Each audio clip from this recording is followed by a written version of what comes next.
day. I am Naomi Tiburcio and this is PTV News Now.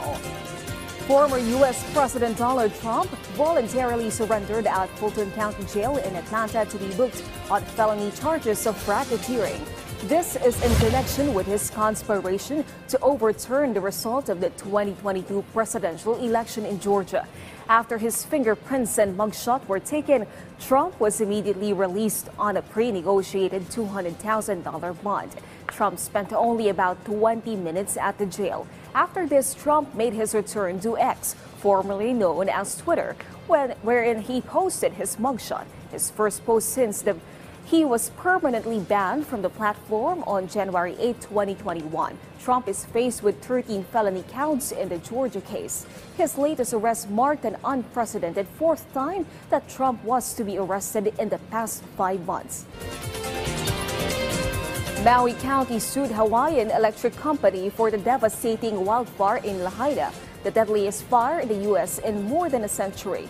Maui alleges the utility company that it negligently failed to shut off power despite the dry conditions and high winds that toppled power poles, knocked down power lines, and burned down vegetation. According to the lawsuit, the wildfire could have been avoided if the utility company properly maintained and repaired the electric transmission lines and other equipment.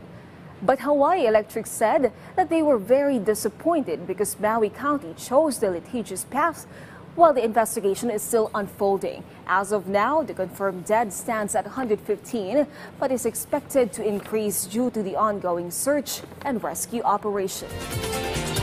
3 Filipinos were confirmed dead in the wildfire in Maui, Hawaii, according to the Department of Foreign Affairs. 77-year-old Salvador Coloma was added to the list. DFA assures assistance and support to the families of the victims. As for the Filipinos who are looking for their lost families, call the Philippine Consulate in Honolulu with the number flashed on your screens. As of 2020, 388,000 people in Hawaii were identified as Filipino or part Filipino. Ease of paying a visit to the country is the latest Private Sector Advisory Council's recommendation backed by President Ferdinand R. Marcos Jr. after a meeting yesterday in Malacanang.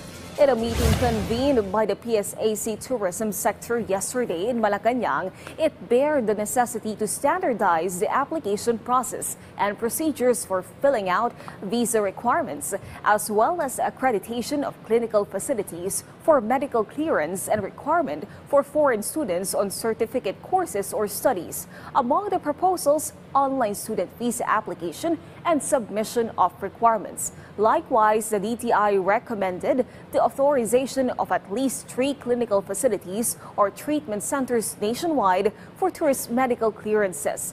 The entire student visa application takes roughly 2 months, the longest in Southeast Asia. And there is great potential in education tourism given the volume of foreigners with the intent to study here, a Hertz official said. And it is the government's best interest to tap into this market that could grow to 10 million by 2030, after hitting over 5 million before the pandemic hit. And this is Naomi Tiburcio. Stay informed, be aware, get ahead, be of use. Get the news right here.